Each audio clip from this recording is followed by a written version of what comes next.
Come revise A-level chemistry with me. Xenon tetrafluoride is a solid at room temperature. Ethanol is a liquid.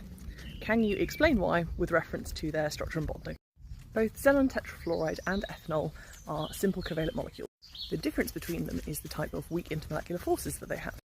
Xenon tetrafluoride contains polar bonds because of the difference in electronegativity between the xenon and the fluorine, but it's also a symmetrical molecule, so the polarity of those bonds cancels each other out, and therefore the strongest weak intermolecular forces it has are van der Waals forces.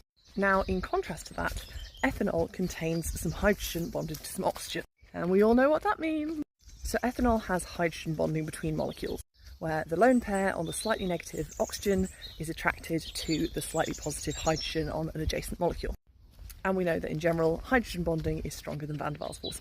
But you just said that xenon tetrafluoride is a solid. Yes. You know what else is a solid? Most neutral, uncharged polymers, which still only have van der Waals forces between the strands, because the size of the van der Waals force is governed by the size of the molecule, and specifically by the number of electrons it has. Xenon has an atomic number of 54, and yes, I did have to look that up, plus 36 electrons from the 4 fluorines. So that's 90 electrons in total, compared to only 26 in ethanol. So even though van der Waals forces as a class of weak intermolecular forces do tend to be weaker, there's massive overlap between them, and for a molecule as large as xenon tetrafluoride, it doesn't matter that there are any van der Waals forces because there are so many of them and they're so big. And so actually it needs a lot of energy to overcome them, and so it has a higher melting point than room temperature, and therefore it's a solid.